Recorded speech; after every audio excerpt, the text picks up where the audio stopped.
Bonjour. C'était surtout le garde du parc qui vivait ici. Donc on voit tout au-dessus, c'est écrit que ça a été construit en 1846. Vous vous rendez compte, ça a même pas 200 ans. Pourtant l'époque napoléonienne nous paraît tellement loin. Et à vrai dire, c'est là qu'on se dit que la République, c'est très petit, ça a très peu de temps hein, quand même. Vous l'avez eu là-haut là, Putain, actuellement avec des abeilles au musée d'oiseaux, je savais pas qu'il y avait ça. Et on va peut-être se faire arracher. J'espère qu'il n'est pas allergique. T'es pas allergique aux abeilles, mec? Non. Tout va bien.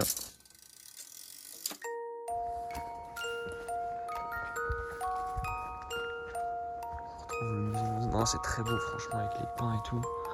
Et juste là, on a notre petit pote. Tu tombes? Regardez-moi ça. Qui mène à la statue. Se planter, non, pas du tout. Il est horrible. C'est beau. Ah, par contre,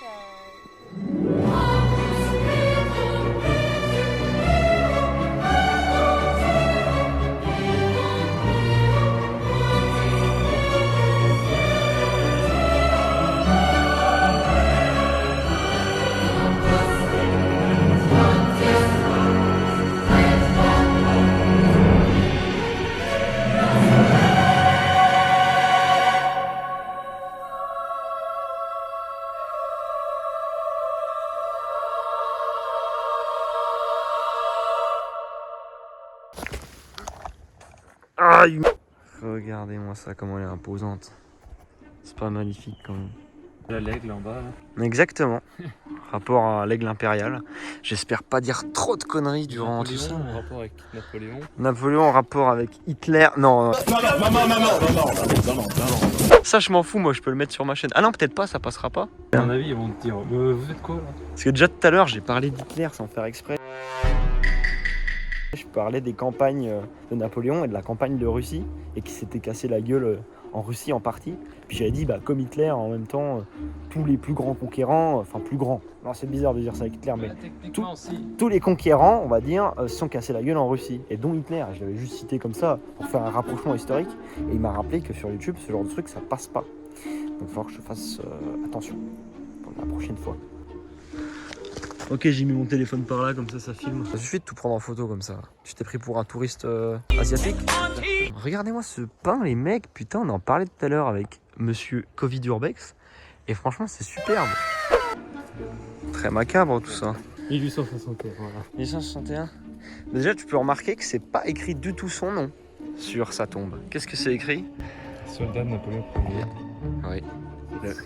Le mec était tellement humble face à l'Empire qu'il a préféré pas qu'on marque son nom. Oui.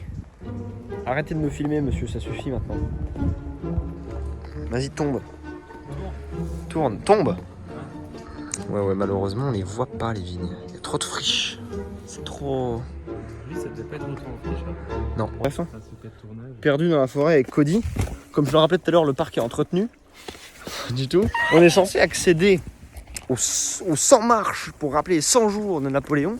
Et je ne sais pas du tout si on va pouvoir y accéder parce qu'on s'enfonce dans les méandres de la forêt. Pour accéder... pour accéder à un chemin que je connais bien, mais que je sais pas si c'est un rapport du tout aux 100 marches en fait. Donc je vais... Putain, l'explication était trop longue, ta gueule. Ta gueule! Où est-ce que je nous emmène? C'est pas drôle, c'est un cauchemar. Ah, Napoléon, sauve-moi. Vraiment pas sûr qu'on est dans la bonne route là. Si. Fais-moi Bien sûr, c'est la vraie route. fais-moi confiance, tous les bons films d'horreur commencent comme ça d'ailleurs. Sinon, on n'a qu'à se séparer. Très bonne idée. Ouais. Tous les fichiers S étrangers doivent être expulsés de notre pays. Très bonne idée. C'est vrai que je suis très proche d'Emmanuel, c'est un garçon très brillant. Je crois qu'Emmanuel Macron a tout à fait le talent pour être un présidentiable un jour. Bonne idée. République et c'est Emmanuel Macron avec donc le nouveau président de la République. Tous les étrangers sur notre territoire doivent être expulsés de notre pays. Très bonne idée. Même si on peut imaginer, rêver d'un Jérusalem devenant capitale de la planète autour d'un gouvernement mondial. C'est un joli lieu pour un gouvernement mondial. Merci Jacques Attali, à la semaine prochaine. Les pères et les mères doivent être des bombes. En plein dans la chape, là. J'ai renommé cette vidéo le projet Blair Witch. Le projet. Ah, ce film C'est un nul. bon scénario, en vrai. Qui te On donne commence envie de à faire dégueuler. un vlog dans un parc et ça tourne mal. 100 millions de vues. Bon, 100 millions d'entrées au ciné, ouais. Ouais. Ah bah oui, grosse Ça fait production. des vues, autant que ça revienne à 10 € pièce. Filmé à l'iPhone 12, tout va bien. Attends, non mais vraiment c'est pas du tout là je crois. Attends. Avance, on verra bien. Ce qui est bien, c'est qu'il est en train de faire une petite vidéo making of sur sa chaîne YouTube. D'ailleurs, je vous mettrai son lien dans la description, même s'il est très actif, mais il viendra. Mais oui, bah du coup, non mais en vrai, mec, je trouve que c'est un concept innovant. C'est trop bien. Allez. Filmer les dessous de YouTube Bah oui. avec Cody. Moi j'espère qu'on sera amené à refaire d'autres vidéos. Alors, Et en la vrai, technique. du vlogging making of, c'est un concept. Ça peut être drôle. Si, c'est bon. C'est bon, c'est exactement là. Tiens, ça y est, on y est. Tout va bien. Ah, L'Eldorado. j'ai dit au pied de la falaise Paliton, là au-dessus. Putain, on voit rien, mais. Regardez, là, on va atteindre des lieux incroyables. C'est un très bon grimpeur médaillé du JO. 5 ans. Super. Waouh, regardez-moi ça. Attention, le trou. C'est beau. Je ne tombe pas.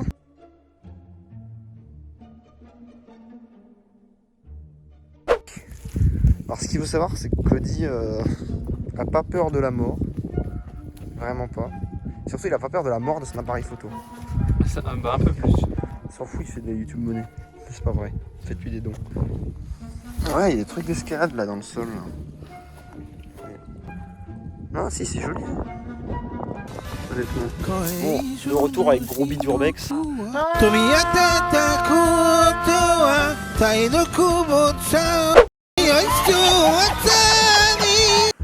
Perdu.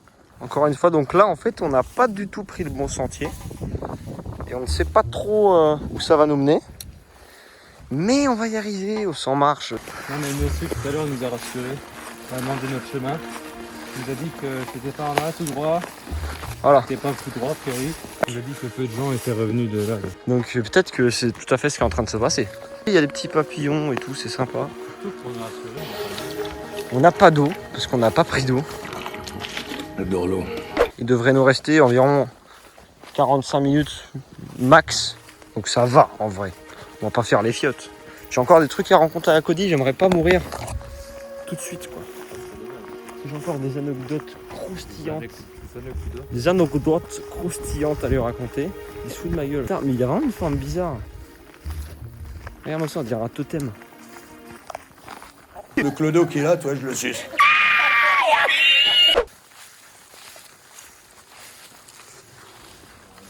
Là on marche, ouais, c'est boueux, hein, c'est dangereux, c'est glissant. Clairement, le chemin où on est, c'est vraiment le GPS qui me dit de passer ici. Hein, je vous montre. Fais voir ton GPS. Ouais, excellent. Voilà. Chemin là, mais impossible. Ouais, c'est bon. Ah, pas mal ça. On y est les amis. Je sais pas si on voit bien, mais en fait on est arrivé au-dessus des 100 marches. Mais c'est vachement haut, ça a l'air impressionnant. Regardez-le faire son youtubeur là. Qui sont symboliquement liés au retour de Napoléon au pouvoir en France en 100 jours. Le roi, donc Louis XVIII, qui à l'époque avait repris le trône une fois que Napoléon avait été destitué, a entendu ces rumeurs que Napoléon serait revenu et donc ne serait plus captif en Italie. Louis XVIII n'a pas réfléchi. Pareil, il aime toujours marqué un soldat de Napoléon. C'est pas marqué Claude Noiseau, quand le mec voulait l'humilité jusqu'au bout. En tout cas, 1840, c'est l'année des retours des cendres de Napoléon. Franchement, j'ai pas compté, mais je veux bien le croire qu'il y a 100 marches. À cheval. C'est beau. Oh oui. Mais quoi?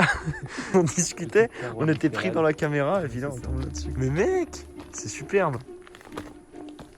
Tu dis quoi? Oh, quoi? Mais qu'est-ce que c'est que là? Un Bouddha. C'est un Bouddha grenouille. Je sais pas, une tête bizarre. C'est chelou. On a trouvé un livre cramé. Hein, je cite. Des films hollywoodiens qu'on allait voir le samedi matin dans le petit cinéma réservé aux Noirs. Mais qui va voir un film un samedi matin déjà? Réservé aux Noirs. Ça me choque moins que le samedi matin. On a un titre là de... Ça n'a aucun sens. Qui brûle des livres dans la forêt comme ça? Des rituels mystiques, ça. Est-ce que tu veux savoir ce qu'ont dit les gens à la story? Non? Ouais, parce qu'on a fait un sondage pour savoir si la statue c'était Napoléon. Jules César, Jean-Pierre Coff ou Patrick Balkany. Voilà. Et du coup? Donc il y a 42 personnes qui pensent que c'est Napoléon. D'accord, ils sont pas mal. 33 personnes qui pensent que c'est Jules César. Ok. 16 personnes qui ont répondu Patrick Balkany. C'est pour la blague, j'espère. Et 10 personnes pour Jean-Pierre Coff. Ouais, mais en vrai, c'était Jean-Pierre Coff. En vrai, Jean-Pierre Coff couronné, ça aurait été juste logique, quoi. Bah oui. Il y a une mamie qui a fait le canard. Elle a dit coin. 3 fois. Il y a un mur là-bas. Oh. Viens la voir. On va voir le mur? Viens la voir. Mais je veux voir le lavoir. Oh. Encore un vieux. Ils ont l'air mystiques. Oula. Quoi ça? Elle est morte? Pourquoi elle ne nous capte pas? Non, je pense qu'elle bronze. Je pense qu'elle est décédée. Je sais pas, une fois on était venus, Non, elle bouge. il y avait plein de trucs là. Ah oui, elle bouge. Ah là-bas, elle est partie. Mais elle est où?